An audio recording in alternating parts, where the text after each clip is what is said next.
दिन में 24 घंटे सबको मिलेंगे, लेकिन सोने के टाइम पे हो जाएंगे जीरो। समय को यूटिलाइज करना सीख मेरे दोस्त। आज ये दुनिया तुझे कुछ भी कहे, लेकिन एक दिन तुझे कहना पड़ेगा हीरो, एक दिन तुझे कहना पड़ेगा हीरो।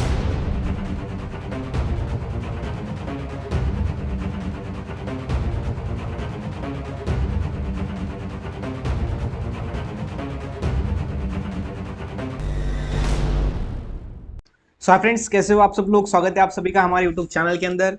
एंड आज के वीडियो में हम देखेंगे एमएसटी सीईटी का 11th का सिलेबस।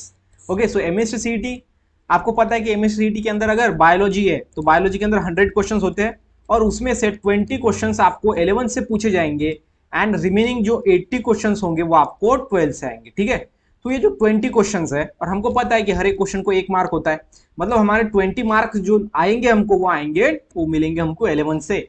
ओके, सो 11th में भी आपको ज्यादा नहीं पढ़ना है, बहुत कम है। कितना है देखो, chapter first, second, third, fourth, ये वैसे तो इसके चैप्टर के नाम मतलब ऐसा नहीं है, लेकिन सिर्फ हमने 1 2 3 4 ऐसा डाला है। तो ये 4 चैप्टर आपने कर लिए तो ये 20 मार्क्स लाने से आपको कोई नहीं रोक सकता। ठीक है, मतलब 20 मार्क्स आपको 100% मिलेंगे अगर ये 4 चैप्टर आप करोगे तो। ठीक है, तो इसलिए 12th जो अपना एमएससीईटी होता है वो उसका 20% जो होता है क्वेश्चन, वो चाहे फिजिक्स का हो, मैथमेटिक्स का हो, चाहे फिर वो अदर सब्जेक्ट का हो, वो यहाँ पे किससे आता है, 11 से आता है, और बाकी का जो 80% होता है वो 12 से आता है। ठीक है, तो यहाँ पे ध्यान में रखना अच्छी तरीके से। तो बायोलॉजी के लिए आपको ये 4 चैप्टर पढ़ने सिंपली, बाकी कुछ नहीं। यहाँ पे बायोमोलिक्यूल ये चैप्टर हमने ऑलरेडी एक्सप्लेन कर दिया है इसको। ठीक है, अच्छे से पढ़ा है, सिखा दिया है पूरा। उसके बाद जो एक्सक्रेशन एंड ऑस्मोरेगुलेशन है ये भी अच्छे से पढ़ा दिया है एक ही वीडियो के अंदर पूरा, जिसके अंदर हमने एमसीक्यू सॉल्व किए प्लस उसके हमने क्या देखा है, थ्योरी भी देखा है थोड़ी। ओके, अभी हम देखेंगे आज के वीडियो में हमारा चैप्टर नंबर 3 जो कि है ये ह्यूमन न्यूट्रिशन। सो हालांकि ये चैप्टर नंबर 3 नहीं है, लेकिन हमने यहाँ पे नाम दिए। ठीक है, तो हमारा ये हो गया, ये भी हो गया। अभी ये हम देखेंगे आज की वीडियो में, उसके बाद नेक्स्ट देखेंगे हम ये, मतलब चारों चैप्टर के वीडियो आपके मिल जाएंगे, आपको चैनल के प्लेलिस्ट में जाकर भी देख सकते हो आप, वहां पे मिल जाएंगे, या फिर डिस्क्रिप्शन में लिंक है, तो वहां से आपने ये 4 चैप्टर देख लेने हैं। सो गाइज, अभी तक आपने हमारा टेलीग्राम ग्रुप ज्वाइन नहीं किया तो प्लीज ज्वाइन हो जाइए, देरी किस बात की है। ओके, यहाँ पे लगभग 6000 स्टूडेंट ऑलरेडी ज्वाइन है, तो आप भी ज्वाइन हो सकते हो। उसके साथ ही साथ आप मुझे इंस्टाग्राम पे फॉलो कर सकते हो। कोई अगर आपको डाउट है, कोई अगर क्यूरीज है related to subject, related to MSc CET, definitely आप यहाँ पे मैसेज कर सकते हो, मैं आपको रिप्लाई देने की पूरी कोशिश करूंगा। और गाइज, अभी तक चैनल को सब्सक्राइब नहीं किया तो सब्सक्राइब करो, एंड जो बेल आइकन है उसको भी हिट करना ना भूलिएगा। तो without wasting your time, let's get started. और वीडियो स्टार्ट करने से पहले आपको एक बताना चाहूंगा कि यह है हमारा वन शॉट। क्या है, वन शॉट, मतलब एक ही वीडियो के अंदर पूरा हम कंप्लीट करेंगे, चैप्टर की थ्योरी भी देखेंगे प्लस इसके ऊपर हम 50 एमसीक्यूज भी सॉल्व करके देखेंगे। तो चलिए गाइस, वीडियो की तरफ बढ़ते हैं। तो सबसे पहले मैं आपको एक थोड़ा एक ग्राफ बता देता हूँ या फिर चार्ट बता देता हूँ कि इतना सब अपनों को ये चैप्टर नंबर हमारा जो 3rd है, जो कि ह्यूमन डाइजेस्ट, इसके अंदर ह्यूमन न्यूट्रिशन के चैप्टर के अंदर है ह्यूमन डाइजेस्टिव सिस्टम, देन है न्यूट्रिशन, देन है calorific value of nutrition, and then nutritional disorders. ठीक है, तो बेसिकली ये पार्ट्स के अंदर ये चैप्टर डिवाइड हुआ है। तो इसके अंदर एलिमेंट्री कैनल, उसके बाद है एसोसिएटेड डाइजेस्टिव ग्लैंड। सो एलिमेंट्री कैनल के अंदर mouth, buccal cavity, pharynx, oesophagus, stomach, sphincters, small intestine, large intestine and anus, ये सब होता है एलिमेंट्री का पार्ट। ओके, एलिमेंट्री कैनल का पार्ट जो कि माउथ से स्टार्ट होता है एंड एनस पे एंड होता है। ओके, ये सब पढ़ेंगे, टीथ के बारे में पढ़ेंगे, टंग के बारे में थोड़ा पढ़ेंगे। ओके, ये सभी बातें हम यहाँ पे पढ़ने वाले हैं। तो गाइस चलिए वीडियो को स्टार्ट करते हैं। सो न्यूट्रिशन में सबसे पहला है इजेशन, देन है digestion, absorption, assimilation and egestion. Ingestion and egestion, ingestion and egestion के अंदर क्या डिफरेंस होता है वो सब जानेंगे। उसके बाद ये calorific value of nutrition. Okay, calorific मतलब कितनी कैलोरी मिलती है हमको कार्बोहाइड्रेट से, प्रोटीन से, फैट से, वो देखेंगे। उसके बाद है न्यूट्रिशनल डिसऑर्डर्स, अगर हमको अच्छे तरीके से न्यूट्रिशन नहीं मिला तो कौन कौन से डिसीज हमको हो सकते हैं। तो इसके अंदर है क्वाशीओरकर जो कि है प्रोटीन डिफिशियंसी डिसीज। उसके बाद है मैरास्मस, देन इंडाइजेशन, वोमिटिंग। उसके बाद है constipation, then diarrhoea and jaundice. ये सभी क्या है, न्यूट्रिशनल डिसऑर्डर्स है, ये भी हम पढ़ेंगे अच्छे तरीके से। तो सबसे पहले देखते गाइज अपना है human digestive system. Human digestive system जो है वो यहाँ पे एलिमेंट्री कैनल जो है उसको हम बोलते हैं एलिमेंट्री कैनल, जो कि स्टार्ट होता है, alimentary canal start from mouth and end on anus. Okay, so anus से लेकर जो माउथ से लेकर जो एनस तक पार्ट होता है पूरा, उसको हम क्या बोलते हैं, एलिमेंट्री कैनल। तो आप बोलेंगे इसकी लेंथ कितनी होती है, तो इसकी जो लेंथ होती है वो होती है 8 to 10 मीटर। 8 to 10 मीटर इसकी लेंथ होती है एलिमेंट्री कैनल की, और वो स्टार्ट होता है माउथ से एंड एंड होता है एनस पे। ठीक है, तो यहाँ पे जो माउथ है सबसे पहले हम देखेंगे माउथ के बारे में। माउथ को हम क्या बोलते हैं, एक तो ओरल कैविटी या फिर बक्कल कैविटी। क्या बोलेंगे, ओरल कैविटी या फिर बक्कल कैविटी। ओके, माउथ को हम क्या, माउथ की जो कैविटी होती है, कैविटी मतलब क्या होता है, हॉलो स्पेस। ओके, जो माउथ के अंदर जो स्पेस है उसको हम क्या बोलेंगे, ओरल कैविटी या फिर बक्कल कैविटी। उसके बाद है बक्कल कैविटी। बक्कल कैविटी के अंदर क्या है, टीथ होते हैं एंड टंग होता है। क्या होता है, टीथ एंड टंग। टीथ मतलब हमारे दांत होते हैं, टंग मतलब आपको पता है जीभ होती है, ठीक है। ये ध्यान में रखना अच्छी तरीके से। तो टीथ के बारे में पढ़ेंगे। तो टीथ देखो, जो टीथ होते हैं वो होते हैं 32। हम सबको पता है कि 32 होते हैं हमारे अंदर, ह्यूमन बींग के अंदर। तो यहाँ पे जो डायफोडेंटेंट है कंडीशन, वो क्या है, एंड हेट्रोडेंट कंडीशन क्या है। डायफोडेंट कंडीशन एंड हेट्रोडेंट कंडीशन। डायफोडेंट कंडीशन में जो टीथ है वो दो टाइप के पाए जाते हैं। सबसे पहला है मिल्क एंड सेकंड है परमानेंट। सो ये क्या है, यह है हमारा मिल्क टीथ, ठीक है। क्या है हमारा, मिल्क टीथ है।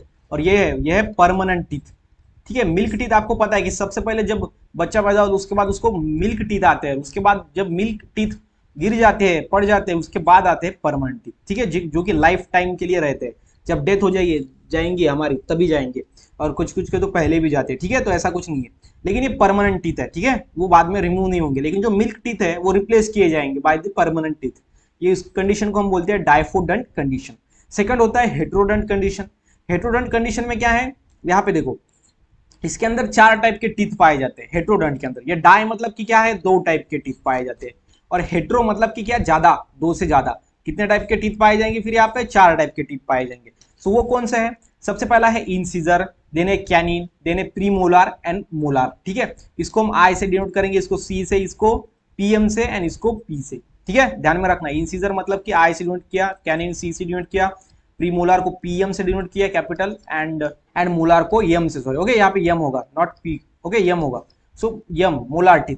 तो ध्यान में रखना, इंसिजर जो होते हैं वो दो होते हैं, कैनिन होता है एक, प्री मोलार होता है दो, एंड मोलार होते हैं तीन। तो ये आप बोलेंगे सर यहाँ पे देखो, जो माउथ है वहां पे दो जॉ होता है, एक अपर वाला जॉ, एक लोअर वाला जॉ, है कि नहीं। तो यहाँ पे ये दो टाइम में होते हैं, ठीक है। ये कितने देखो, ये दो, एक, तीन, चार, पांच, छह, सात, आठ, मतलब आठ हो गए। तो ये दो बार होते हैं, मतलब 8 × 2 कितने हो जाएंगे, 16। ये हो गए 16, और 16 कहाँ पे, ऊपर, ये है 16 ऊपर में, और नीचे में कितने, 16। तो ऊपर में 16, नीचे में 16, टोटल कितने आ गए हमको, टोटल मिल गए हमको 32। कितने मिल गए, 32, ठीक है। तो इस तरीके से ये है हमारा टीथ, ऐसे टीथ हमारे होते हैं। क्लियर, नहीं समझ में आ गया। ये आपको मैंने जो भी एमएससीईटी से रिलेटेड है, जो भी आपको एमएससीईटी में पूछा जा सकता है, वैसा नॉलेज यहाँ पे प्रोवाइड किया है, ठीक है। तो ये आपको ध्यान में रखना है टीथ के बारे में, डायफोडेंट टीथ कंडीशन एंड हेट्रोडेंट कंडीशन, ठीक है। तो क्लियरली समझ में आ गया है। अब बढ़ते हैं हमारे टंग की तरफ। तो टंग तो आपको पता है, इसके अंदर कुछ नहीं, यहाँ पे ज्यादा आपसे एक ध्यान में रखना है कि यहाँ पे टेस्ट बर्ड होते हैं, टेस्ट बर्ड्स। एंड कितने होते हैं, तो ये थाउजेंड्स ऑफ होते हैं, अनलिमिटेड होते हैं, ये बहुत ज्यादा टेस्ट बर्ड्स पाए जाते हैं हमारे टीथ के ऊपर। और इसलिए हम ये टेस्ट बर्ड्स होने के कारण ही किसी सब्सटेंस का हम टेस्ट ले पाते हैं, उसका टेस्ट को आइडेंटिफाई कर पाते हैं। उसके बाद सेकंड होता है फेरिंग्स। ये फेरिंग्स क्या है, ये पैसेज है फॉर फूड एंड एयर। जो एयर अंदर जाती है हमारे बॉडी के अंदर, जो फूड अंदर जाता है वो जाता है थ्रू फेरिंग्स। किसके थ्रू, फेरिंग्स के through, okay. And called as trachea, उसको हम क्या बोलते हैं, ट्रैकिया बोलते हैं। फेरिंग्स को क्या बोलते हैं, ट्रैकिया। इसको आल्सो वाइंड पंप भी बोलते हैं। क्या बोलते हैं, also called as wind pump. क्या बोलते हैं, वाइंड पंप। सो ध्यान में रखना अच्छी तरीके से, यह पूरी इंफॉर्मेशन फेरिंग्स के बारे में। उसके बाद है ऑसोफेगस। ऑसोफेगस क्या है, यह lies behind the trachea, means pharynx. Pharynx के बिहाइंड में, उसके पीछे जो रहता है वो रहता है ऑसोफेगस। और ये इसकी जो लेंथ होती है 25 centimetre, okay. Then stomach.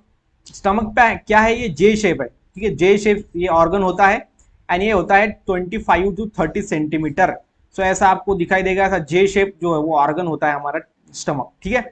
Stomach कैसा होता है, जे शेप ऑर्गन।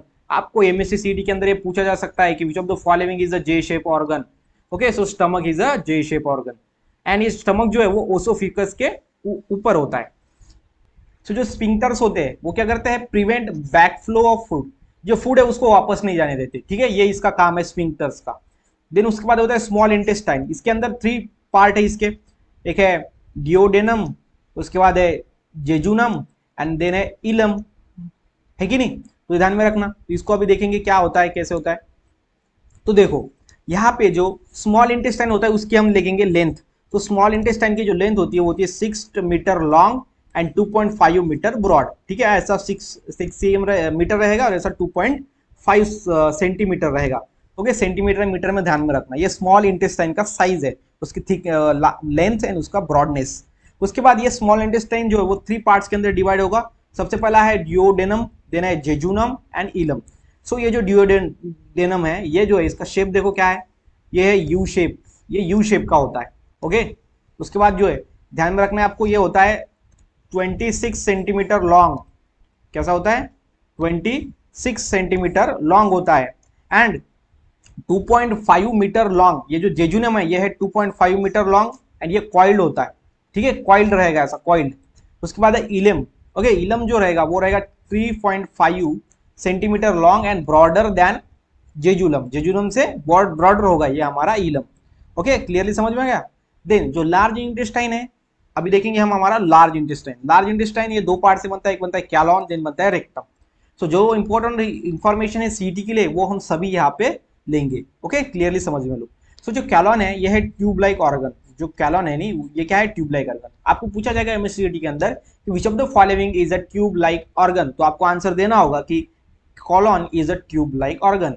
एंड कॉलॉन किसका पार्ट है ऐसा पूछा तो ध्यान बोलना होगा कि लार्ज इंटेस्टाइन का पार्ट है। उसके बाद होता है रेक्टम। रेक्टम है पोस्टीरियर रीजन ऑफ, क्या है? एल आई, मतलब कि लॉन्ग इंटेस्टाइन। लॉन्ग इंटेस्टाइन का पोस्टीरियर रीजन है, पीछे का रीजन, ठीक है, ध्यान में रखना। नीचे वाला जो रीजन होता है हम उसको बोलते हैं पोस्टीरियर रीजन। देन नेक्स्ट में 1.5 मीटर इन लेंथ, जो लार्ज इंटेस्टाइन होता है ना वो 1.5 मीटर इन लेंथ होता है। स्मॉल इंटेस्टाइन की कितने 6 मीटर लॉन्ग होता है। ओके, ये जो है लार्ज इंटेस्टाइन ये 1.5 मीटर इन लेंथ होता है। अभी देखो आपको ध्यान में रखना पड़ेगा, ये इसको हम लार्ज इंटेस्टाइन बोलते हैं लेकिन इसकी लेंथ कम है, और स्मॉल इंटेस्टाइन हम जिसको बोलते हैं उसकी लेंथ ज्यादा है, ठीक है, समझ में आना आपको होगा। यहाँ पे इसकी लेंथ कम होती है लेकिन इसको हम लार्ज इंटेस्टाइन बोलते हैं, स्मॉल इंटेस्टाइन बोलते हैं, इसकी लेंथ ज्यादा होती है। क्लियरली समझ में आ गया। तो ये लेंथ में नहीं तो ये साइज में होता है, ठीक है, साइज से हम उसको लार्ज एंड स्मॉल बोलते हैं, नॉट द लेंथ। क्लियरली समझ में आ गया। उसके बाद जो लास्ट में होता है एनस, जो कि हमारा एंड है एलिमेंट्री कैनल का, तो वो है ये गार्डेड होता है, गार्डेड बाय स्फिंक्टर मसल। ये बहुत इंपॉर्टेंट है। स्फिंक्टर मसल्स क्या, कि जब हमको फॉर एग्जांपल वेस्ट प्रोडक्ट को बाहर डालना है तब ये क्या है हमारे बोल सकते हैं वॉलेंटरी एक्शन है। कैसी है? वॉलेंटरी। ओके, वॉलेंटरी मतलब हमारा जब मन हुआ तब हम उसको बाहर डाल सकते हैं, ठीक है। तो वहां पे जो मसल्स हेल्प करता है वो होता है स्फिंक्टर मसल्स। सो यूरिनेशन भी, जब हम यूरिन बाहर डालते हैं तब यहाँ उस यूरिन हमारा जो यूरिनरी ब्लैडर होता है, ओके, वहां पे पेनिस के अंदर वहां पे क्या होता है? स्फिंक्टर मसल्स पाए जाते हैं, जो क्या करते हैं कि यहाँ पे हमारे इच्छे के अनुसार, ठीक है, हमारे मन के अनुसार हम जब चाहे तभी हम यूरिन को बाहर डाल सकते हैं। ऐसा नहीं कि जब हम रेडी नहीं है यूरिनेशन के लिए और वैसे ही यूरिन बाहर निकल जाए, ठीक है, तो ऐसा नहीं हो सकता। तो यह है क्यों नहीं हो सकता? बिकॉज इसके पीछे का रीजन कि वहां पे स्फिंक्टर्स मसल्स पाए जाते हैं, ठीक है, ये इसका काम है स्फिंक्टर मसल का। देन नेक्स्ट में अभी हमारा डाइजेस्टिव सिस्टम क्लियरली हो गया। डाइजेस्टिव सिस्टम के अंदर हमने एलिमेंट्री कैनल को पूरा का पूरा 100% यहाँ पे खत्म कर दिया। बेसिक इंफॉर्मेशन पूरी हमने पढ़ ली है। उसके बाद हम देखेंगे अब नेक्स्ट वाला पार्ट जो कि एसोसिएटेड डाइजेस्टिव ग्लैंड्स। अभी हम देखेंगे एसोसिएटेड डाइजेस्टिव ग्लैंड्स। तो अभी जो पार्ट देखा हमने ये डाइजेस्टिव सिस्टम का पार्ट था पूरा का पूरा। अभी ग्लैंड्स क्या होते हैं? ये ग्लैंड्स ऐसे होते हैं जो कि उसका सीक्रेशन मतलब कोई केमिकल सीक्रेट करते हैं, और वो जो केमिकल होते हैं वो हमारे बॉडी के अंदर, वो हमारे डाइजेस्टिव सिस्टम के अंदर एक बहुत ज्यादा इंपॉर्टेंट रोल प्ले करता है, उसके बारे में हम पढ़ेंगे। तो जो एसोसिएटेड डाइजेस्टिव ग्लैंड है उसके अंदर 3 ग्लैंड्स हमको पढ़ने। सो कौन कौन से है? सबसे पहला है salivary gland, then liver and then pancreas. तीनों के नाम आपने सुने होंगे ऐसा मुझको लगता है। ओके, सो देखो सबसे पहले ये जो सलाइवरी ग्लैंड है ये 3 पेयर्ड होती है। 3 पेयर्ड ग्लैंड मतलब 3 पेयर रहेंगे। नंबर कितने रहेंगे फिर? 6, बिकॉज 3 पेयर्स है। ओके, पेयर 2 से बनती है, ये ध्यान में रखना। सो ये रहेंगे हमारे सलाइवरी ग्लैंड रहेंगी 3 pair glands and 2 types of cells are present in salivary gland. और सलाइवरी ग्लैंड के अंदर क्या है? तो 2 टाइप्स के सेल्स हमको पाए जाते हैं, मिलते हैं। कौन से है? सबसे पहला है सेरस सेल, ओके, उसके बाद है म्यूकस सेल। कौन सा है? Serous cell and mucus cell. Okay, किसके टाइप से? ये 2 सेल के टाइप है। वो कहाँ पे मिलते हैं? वो सलाइवरी ग्लैंड के अंदर मिलते हैं। तो जो सेरस सेल है ये क्या है? ये secrete digestive enzymes. Serous cell secrete digestive enzymes. जो सेरस सेल होती है वो डाइजेस्टिव एंजाइम सीक्रेट करती है, और इसीलिए जो हम खाते हैं वो डाइजेस्ट हो पाता है, बिकॉज जो सलाइवरी ग्लैंड है उसके अंदर जो सेरस सेल होते हैं वो डाइजेस्टिव एंजाइम सीक्रेट करते हैं। तो ऊपर से आप कहेंगे कि डाइजेस्टिव एंजाइम सीक्रेट होते हैं इसलिए हमको खाना पचता है, लेकिन कौन सीक्रेट करता है, कौन, या मतलब उसके अंदर का कौन सा पार्ट, ठीक है, तो ये इंपॉर्टेंट है, उसके अंदर का कौन सी सेल, तो ये ध्यान में रखना है। देखो अभी खाना पचता है because of digestive enzymes. Salivary gland क्या करती है, सेल प्रोड्यूस करती है, वो सेल होती है सेरस सेल, और सेरस सेल एक एंजाइम प्रोड्यूस करती है जो कि डाइजेस्टिव एंजाइम्स, इससे हमको खाना पचता है। क्लियरली समझ में आ गया। देन उसके बाद है म्यूकस सेल।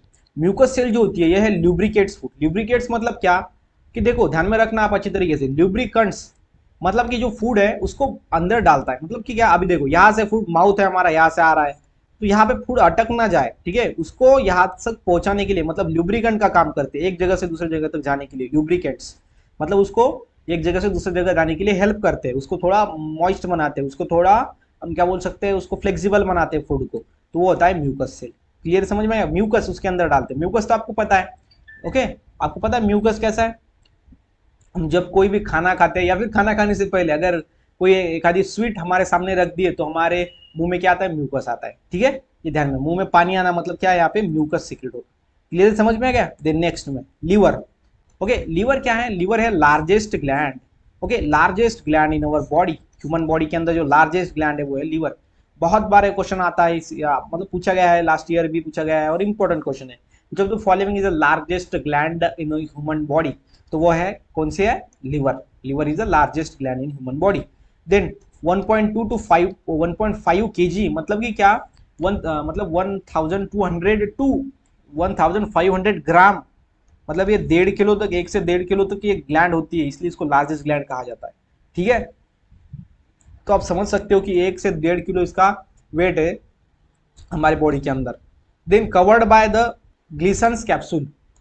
सो ये कवर्ड होते हैं by the Glisson's capsule. Glisson's capsule किसके ऊपर होते हैं, ये लीवर के ऊपर होते हैं, और उसको प्रोटेक्शन देते हैं। एंड ये जो लीवर होता है ये स्टोर करता है एक्सेस ऑफ अमाइनो एसिड्स।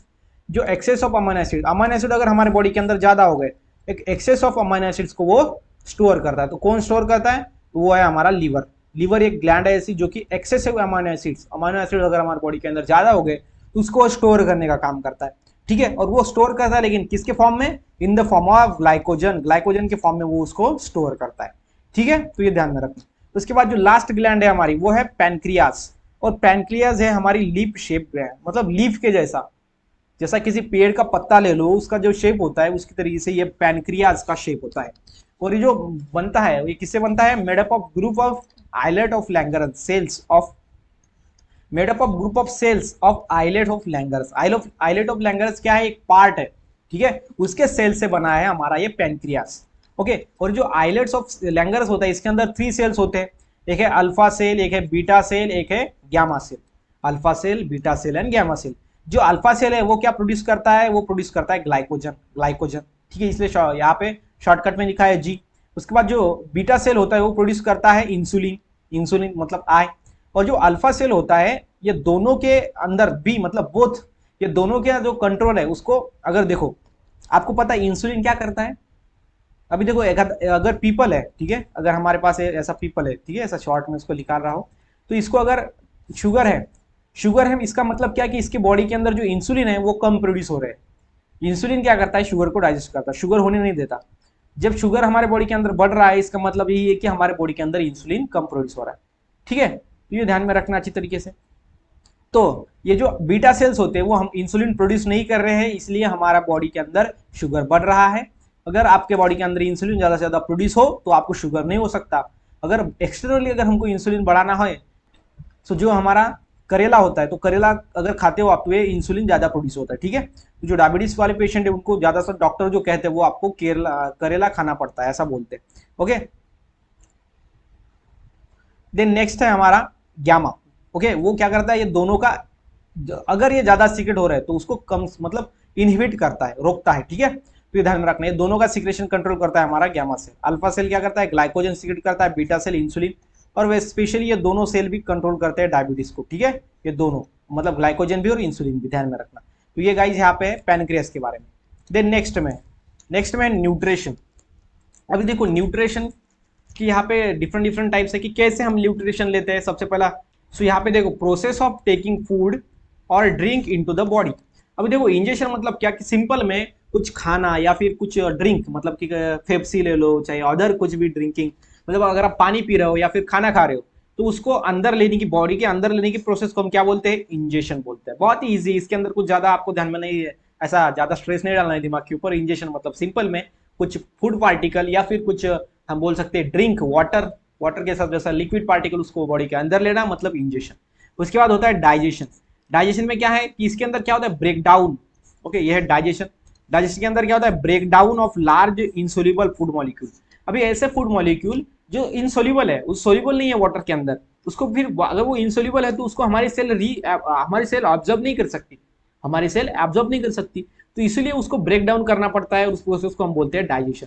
और वो बड़े मॉलिक्यूल को, इनसोल्यूबल मॉलिक्यूल को ब्रेक डाउन किया जाता है और उसको बनाया जाता है स्मॉल एंड सोल्यूबल मॉलिक्यूल, इसलिए फिर बाद में वो सेल के अंदर वो एब्जॉर्ब हो पाते हैं। ठीक है, उस प्रोसेस को हम क्या बोलेंगे, डाइजेशन बोलेंगे। क्लियर है। और उसके बाद जो थर्ड प्रोसेस है वो है एब्जॉर्प्शन। एब्जॉर्प्शन क्या है कि जो डाइजेशन हो जाने के बाद यहाँ पे एब्जॉर्प्शन होता है food into the cell. Cell क्या करती है, फूड को जो एब्जॉर्ब करती है, जो भी उसको वहां से मिलता है फैट, कार्बोहाइड्रेट, प्रोटीन, वो सब उसको वो एब्जॉर्ब कर लेती है, उसको हम क्या बोलते हैं, एब्जॉर्प्शन। सीधा सीधा है, बाकी कुछ नहीं। उसके बाद है एसिमिलेशन। सो एसिमिलेशन क्या है, ये थोड़ा इंपॉर्टेंट प्रोसेस है। ओके, थोड़ा इंपॉर्टेंट प्रोसेस है। कैसे, बिकॉज देखो यहाँ पे क्या है, the food okay the absorb food material reaches the tissue. अभी देखो ये सेल ने क्या किया है, हमारे एब्जॉर्ब कर दिया, वो बाद में कहाँ पे जाएगा, टिश्यू पे। ओके, रीचेज टिश्यू, जब टिश्यू में पहुंचेगा and become a part of protoplasm, protoplasm का पार्ट बनेगा, उसको हम क्या बोलेंगे, एसिमिलेशन, मतलब जमा कर दिया। अभी देखो प्रोटोप्लाज्म क्या होता है, हमारा सेल होता है, सेल के अंदर है nucleus.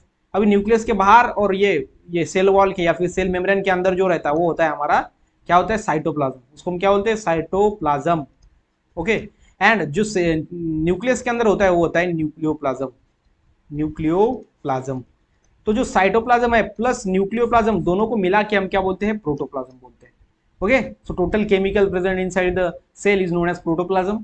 So the liquid chemical present inside the nucleus is called as nucleoplasm and the liquid chemical present inside the cell is known as cytoplasm। ठीक है, तो ये ध्यान में रखना है आपको, ये दोनों को मिला के हम क्या बोलते हैं, प्रोटोप्लाज्म बोलते हैं। तो जब फूड क्या होता है, एब्जॉर्ब हो जाता है, वो टिश्यू के पास पहुंच जाता है और उसके बाद वो एज अ एक पार्ट बन जाता है प्रोटोप्लाज्म का, मतलब ये हमारे सेल के अंदर एज अ प्रोटोप्लाज्म, मतलब न्यूक्लियोप्लाज्म या फिर साइटोप्लाज्म बन जाता है, इसलिए हम उसको क्या बोलते हैं, उस प्रोसेस को हम बोलते हैं असिमिलेशन। ओके, उसके बाद है इजेशन। इजेशन मतलब क्या है, या फिर उसको हम डिफिकेशन भी बोलते हैं। मतलब क्या कि removal of waste material. Simple simple, जो वेस्ट मटेरियल है, जो भी हमारे बॉडी के अंदर बाद में डाइजेस्ट हो जाने के बाद जो बचा है पार्ट, बचा वाला जो पार्ट होता है, वो हम बाहर डाल देते हैं हमारी बॉडी, उस प्रोसेस को हम क्या बोलते हैं, इजेशन बोलते हैं। ओके, सो ये भी क्लियरली समझ लो।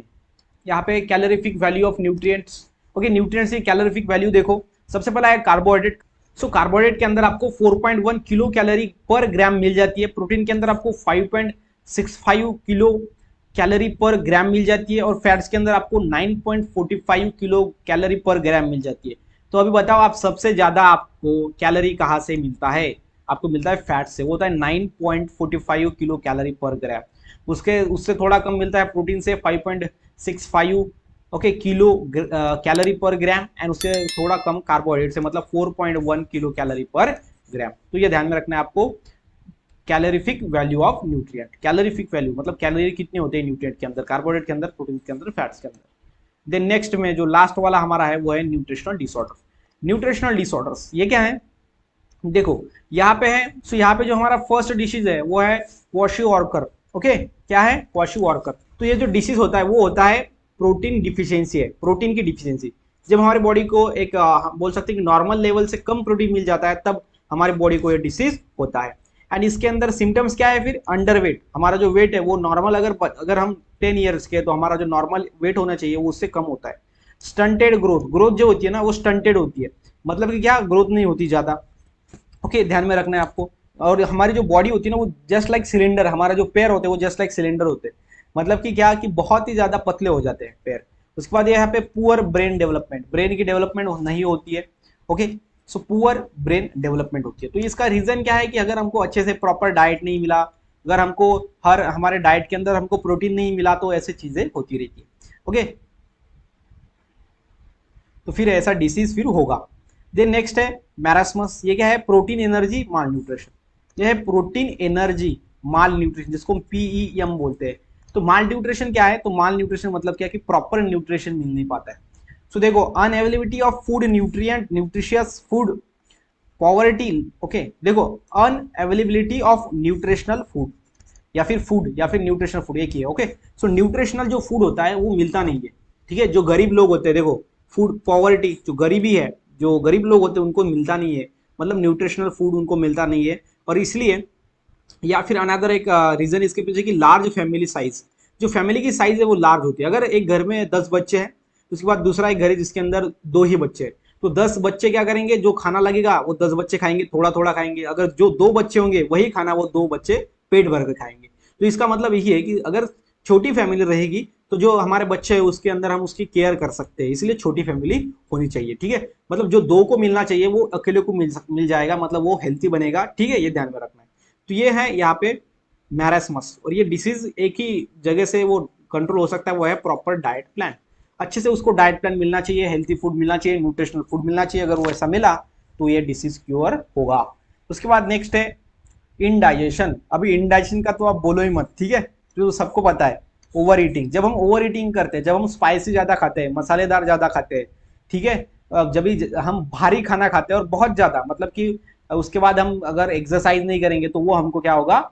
इनडाइजेशन, ये डिसऑर्डर हो जाएगा। इनडाइजेशन, ठीक है, मतलब कि लूज मोशन, सीधा सीधा, ये सभी को पता है, कोई बताने की बात नहीं है। सो ये इंडाइजेशन हो जाने के बाद देखो, इसके ऊपर ट्रीटमेंट ही नहीं है कुछ, इसके ऊपर कुछ ट्रीटमेंट ही नहीं है। सीधा सीधा ट्रीटमेंट क्या है कि आप अपने जो स्टमक है उसको थोड़ा आप खाली करो, उसके बाद उसको खाली ही रहने दो पूरा। आप जो है अपनी बॉडी को रेस्ट लो, थोड़ा आराम करो, एंड वाटर ज़्यादा आप पियो, एंड आपकी बॉडी को एक बार रिलैक्स होने दो पूरा का पूरा।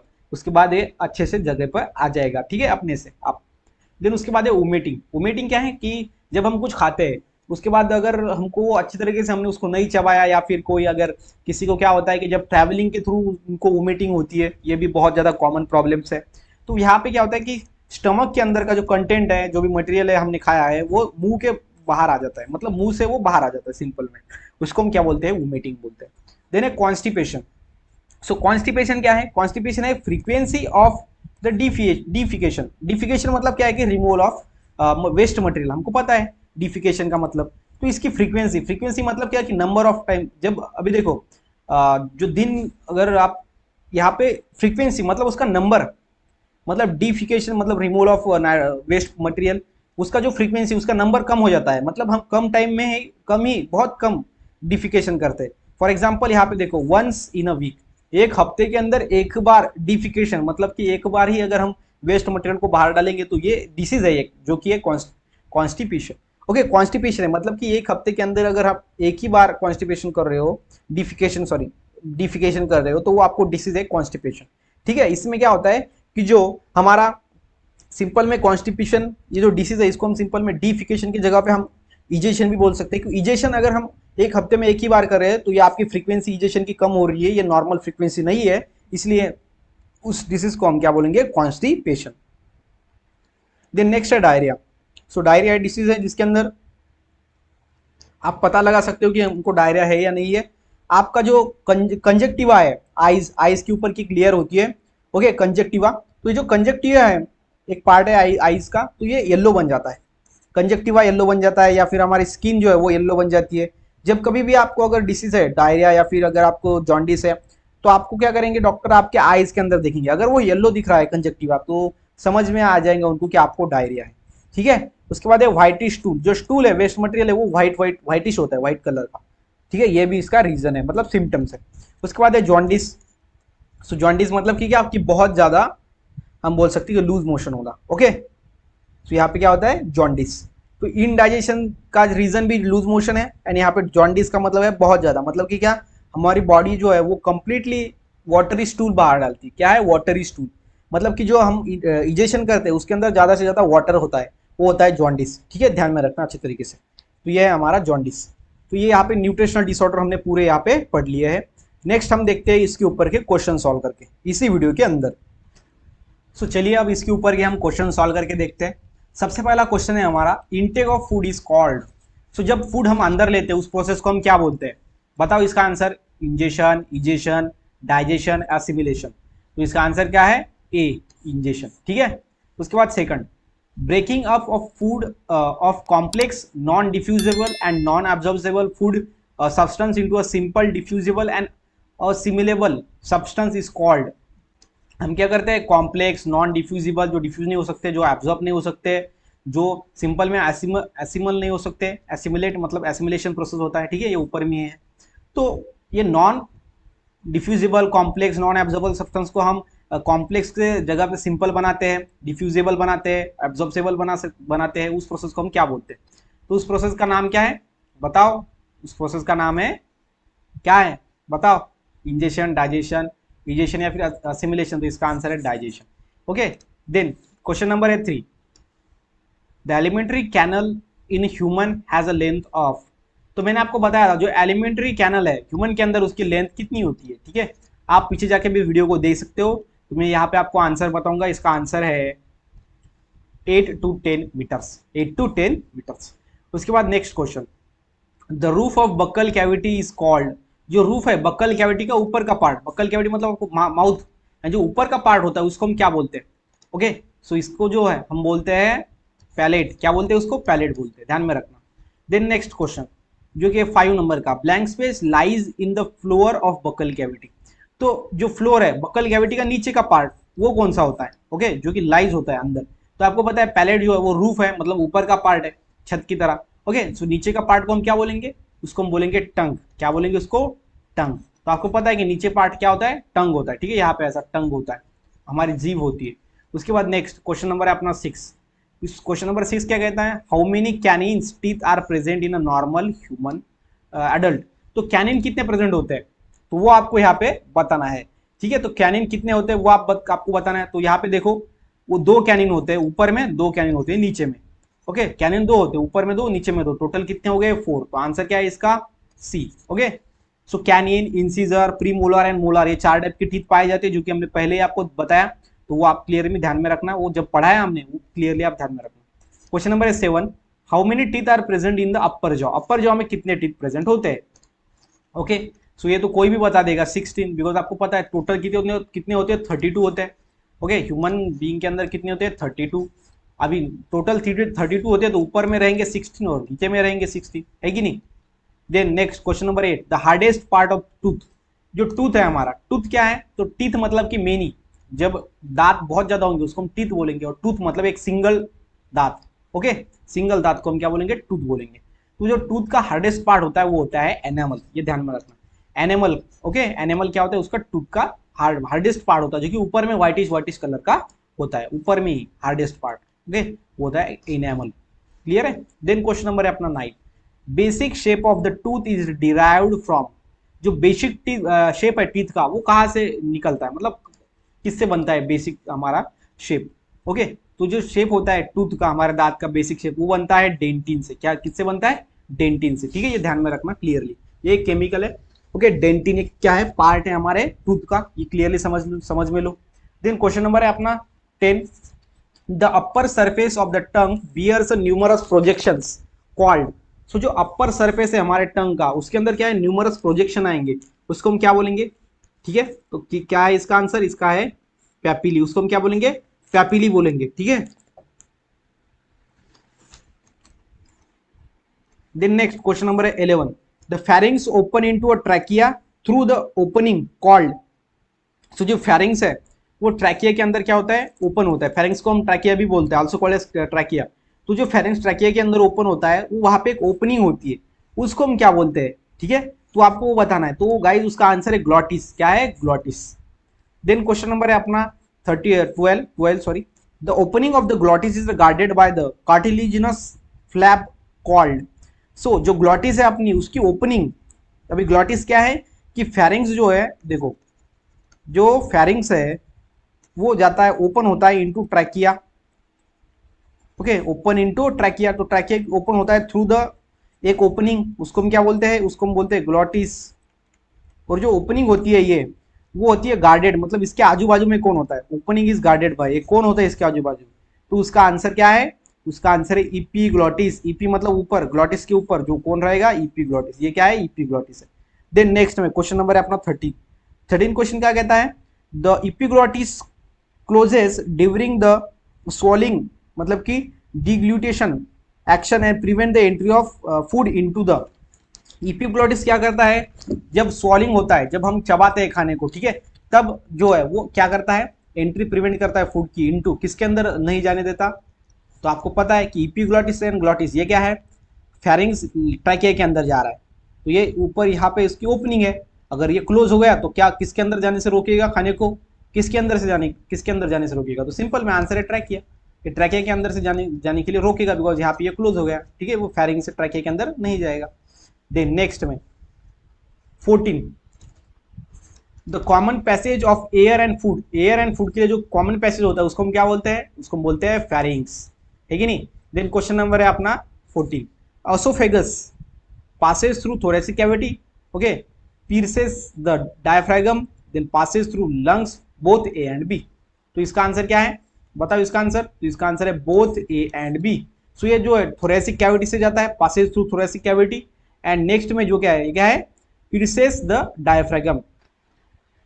सो यहाँ पे जो है वो both A and B correct है, लेकिन जो pierces है इसका मीनिंग अगर आपको नहीं समझ में आया तो बता देता हूँ। pierces मतलब क्या होता है, इसका मतलब होता है किसी के अंदर जाना या फिर किसी से बाहर निकलना, मतलब कि ये जो ओसोफेगस है वो डायफ्रागम के अंदर जाता है, और ठीक है, तो अंदर जाता है मतलब कि वो ओसोफेगस डायफ्रागम के अंदर जाता है, मतलब ये करेक्ट है, और ये पैसेज है थ्रू थोरेसिक कैविटी, ठीक है, तो क्लियर है, मतलब कि बोथ ए एंड बी।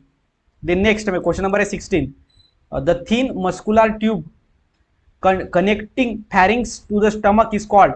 सो ऐसी थिन मस्कुलर मसल से बनी हुई जो ट्यूब रहेगी वो फेरिंग्स को स्टमक से कनेक्ट करेंगी, उसको हम क्या बोलेंगे, ओके, सो बताओ उसको हम क्या बोलेंगे, तो अभी अभी उसका आंसर है ओसोफेगस, क्या है, ओसोफेगस, ठीक है, तो ध्यान में रखना।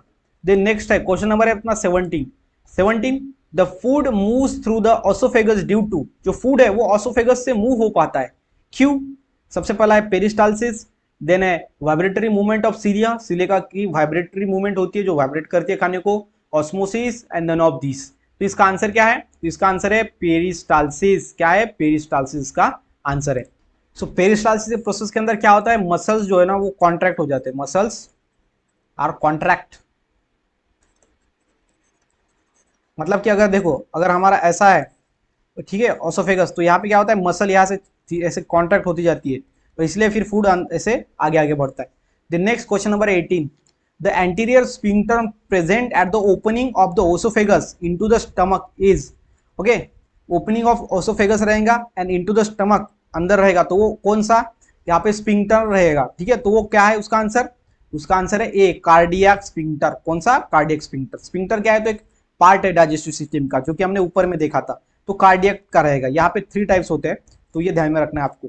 देन नेक्स्ट में क्वेश्चन नंबर है 19, fundus is a part of blank space in the alimentary canal.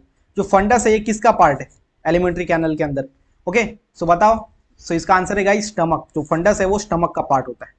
Then question number है 20 क्या कहता है, pyloric sphincters is present in the junction of, जो पेरोलिक जो स्पिंक्टरम है हमारा वो कहाँ पे रहता है, जंक्शन ऑफ, दोनों के कॉन्टैक्ट में, लेकिन किसके दोनों के, oesophagus stomach, stomach duodenum, then duodenum and ileum and rectum. तो इसका आंसर क्या है, तो इसका आंसर है stomach and duodenum, okay, stomach and duodenum ये दोनों के कांटेक्ट में होता है हमारा, क्या होता है, पेरोलिक sphincter.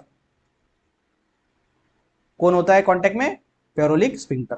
Then next question number 21, the second part of the small intestine is, तो जो सेकंड पार्ट रहेगा स्मॉल इंटेस्टाइन का वो कौन सा होता है, ओके, सो बताओ, उसका नाम है जेजुनम, वो क्या है, जेजुनम, ठीक है, सबसे पहले डियोडेनम, देन जेजुनम एंड लास्ट में कौन सा होता है, इलम होता है। ये थर्ड वाला पार्ट, ये सेकंड, ये हमारा फर्स्ट वाला पार्ट, ठीक है, तो ये फर्स्ट, ये सेकंड वाला पार्ट है, ये थर्ड वाला part. Then question number 22, at the junction of ileum and colon there is a blind pouch called एज, जो इलम एंड कॉलन है, देखो इलम एंड उसके बाद नेक्स्ट में लार्ज इंटेस्टाइन का पार्ट जो कॉलन होता है, ये स्मॉल इंटेस्टाइन का पार्ट है इलम, एंड लार्ज इंटेस्टाइन का पार्ट जो होता है वो कॉलन होता है। ये दोनों का जो जंक्शन होता है उसके अंदर क्या प्रेजेंट होता है, उसके बीच में, ओके, सो उसके बीच में क्या प्रेजेंट होता है, सीकम प्रेजेंट होता है, ठीक है। देन नेक्स्ट में क्वेश्चन नंबर है अपना 23 क्या कहता है, blank space is the vestigial structure of the human alimentary canal. So vestigial structure कौन सा है, वेस्टिजियल स्ट्रक्चर मतलब क्या, कि ऐसा पार्ट जो कि यूज नहीं है उसका, यूजलेस ऑर्गन जिसको हम क्या बोलते हैं, वेस्टिजियल स्ट्रक्चर। तो इसका जो आंसर है वो है वर्मीफॉर्म अपेंडिक्स, क्या है, vermiform appendix. Then next question number है 24, vermiform appendix arise from the, जो वर्मी फ्रॉम अपेंडिक्स होता है वो कहां से अराइज होता है? ओके, सो बताओ इसका आंसर। तो गाइज इसका आंसर है बी, मतलब कि ये सीकम, ये सीकम से अराइज होता है। देन नेक्स्ट में क्वेश्चन नंबर है 25, vermi from appendix is a functional in the herbivores animals for the digestion of. अभी देखो, जो वर्मी फॉर्म अपेंडिक्स है वो हमारे बॉडी के अंदर वो यूजलेस है, क्यों? बिकॉज वो काम में आता है किसके लिए पता है आपको? हर्बिवोरस एनिमल के अंदर काम में आता है। हर्बिवोरस मतलब क्या? कि ऐसे एनिमल जो हर्ब को खाते हैं। हर्ब मतलब आपको पता है पत्तियां, हर्ब मतलब क्या कि चारा, चारा खाता है। तो हर्ब के अंदर क्या होता है? ज्यादा से ज्यादा सेलुलोज होता है। क्या होता है? सेलुलोज। तो ये सेलुलोज को पचाने के लिए, जो हर्बिवोरस एनिमल होते हैं बिकॉज वो हर्ब खाते हैं, उसके अंदर सेलुलोज होता है, तो सेलुलोज को पचाने के लिए वहां पे वर्मी फॉर्म अपेंडिक्स होता है, इसलिए इसका आंसर है सी। लेकिन हमारे अंदर ये यूजलेस है बिकॉज हम चारा थोड़ी खाते हैं, ठीक है, ध्यान में रखना। देन क्वेश्चन नंबर है 26, क्या है? सीकम ओपन इनटू, जो सीकम है अपना, जो वर्मी फ्रॉम अपेंडिक्स से जिससे अराइज होता है सीकम, उससे वर्मी फ्रॉम अपेंडिक्स जो अराइज होता है, तो वो कहां से ओपन इनटू, किसके अंदर ओपन होता है? तो इसका जो आंसर है, किसका आंसर क्या है गाइज? इसका आंसर है कॉलॉन। क्या है इसका आंसर? कॉलॉन है। ओके, देन नेक्स्ट में क्वेश्चन नंबर है अपना 27, blank space temporary stored faeces till it is ejected through the anus. ये क्या कहता है? टेम्पररी मतलब कुछ समय के लिए वो फीसेस को, मतलब कि वेस्ट मटेरियल को स्टोर करता है, उसके बाद वो एनस की तरफ, एनस से वो बाहर डालता है। तो वो कौन होता है? ओके, उसका नाम क्या है? उसका नाम क्या है गाइस? रेक्टम। रेक्टम क्या करता है? फूड स्टोर करता है फीसेस को, उसके बाद वो एनस के थ्रू बाहर डालता है ऑर्गेनिज्म। देन क्वेश्चन नंबर है 28, the process by which anus expelled and faecal matter is called. जिसके अंदर क्या होता है? एनस एक्सपेल होता है एंड जो फीकल मैटर वो बाहर डाला जाता है, उसको प्रोसेस को हम क्या बोलते हैं?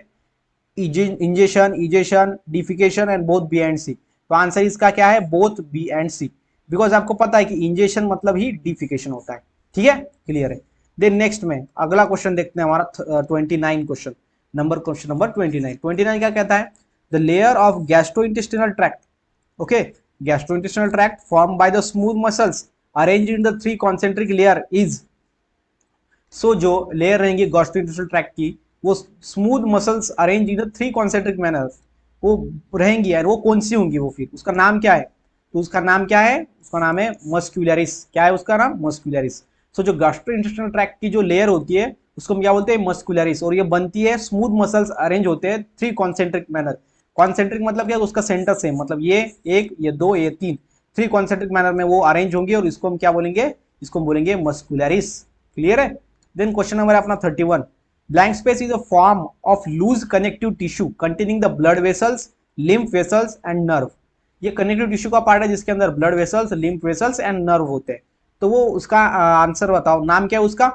ओके, उसका नाम क्या है? सब म्यूकोसा। क्या है? सब म्यूकोसा। देन क्वेश्चन नंबर है अपना 32, विच of the following is the inner most part of intestinal wall.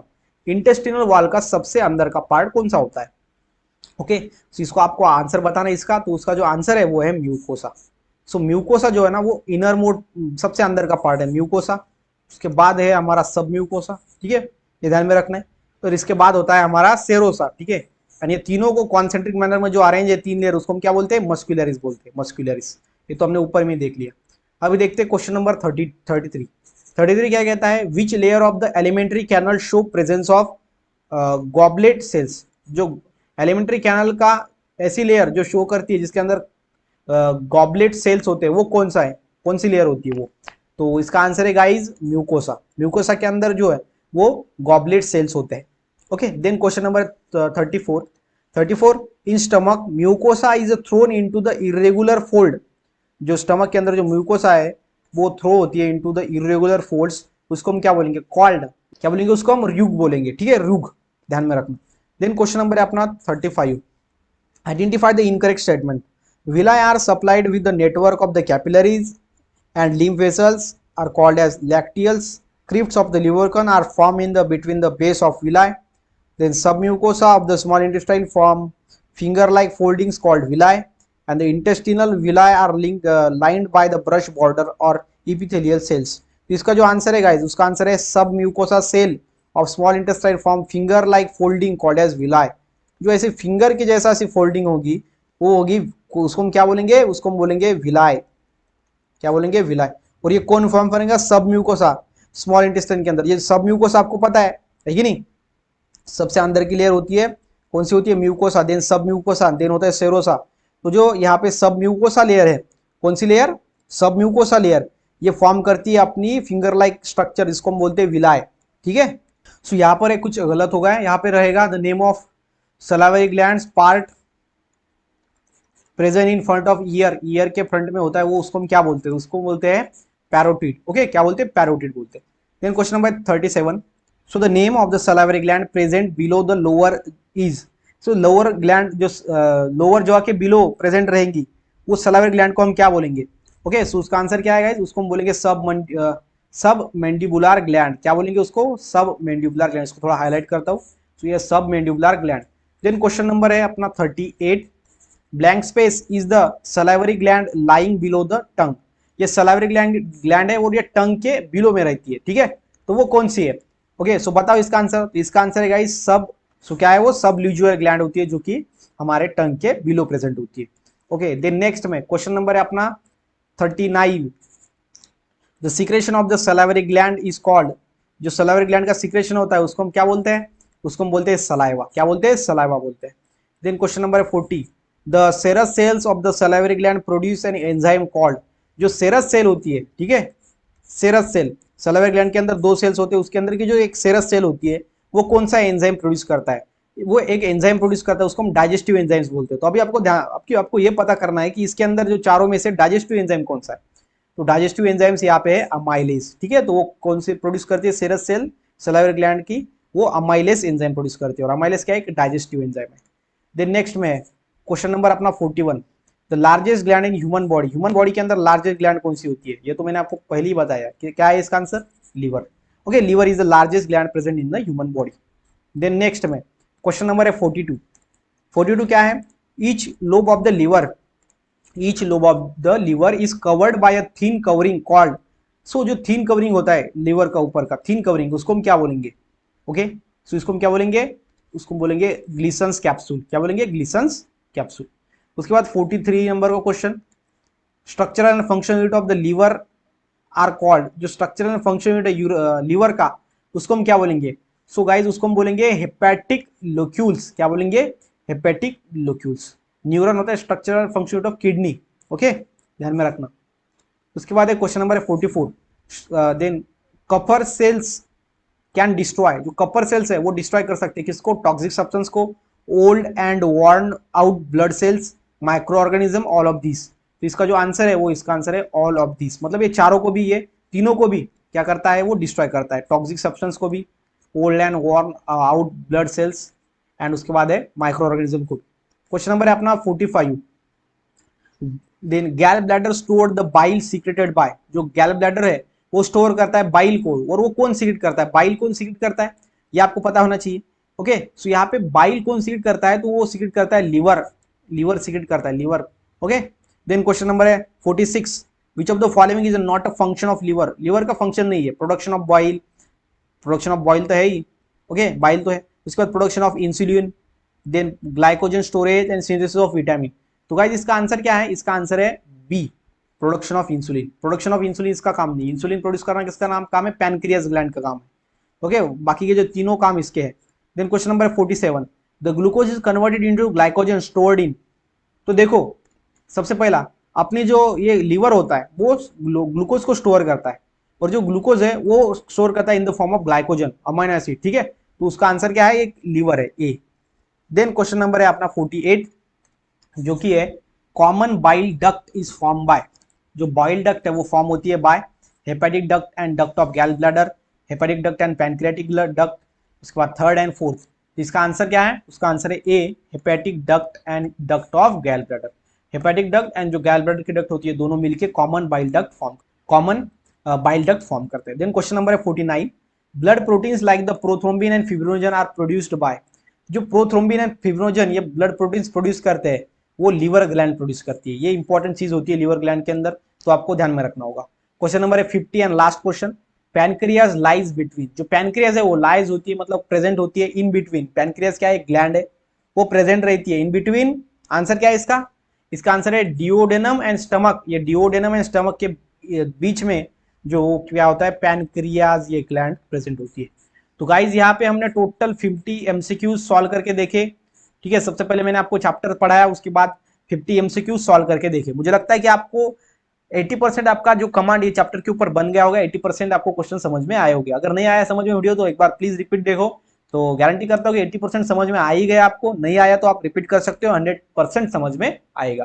तो गाइज वीडियो अगर अच्छा लगा हो तो वीडियो को लाइक करना ना भूलिएगा। उसके साथ ही वीडियो को अपने फ्रेंड के साथ शेयर करो, ताकि उनको भी अच्छी तरीके से बायोलॉजी के अंदर एमएससी सीटी के अंदर अच्छे से अच्छा स्कोर मिल पाए और अच्छे कॉलेज के अंदर उनका एडमिशन हो। ठीक है, तो मिलते हैं गाइस नेक्स्ट वीडियो में नेक्स्ट टॉपिक के साथ।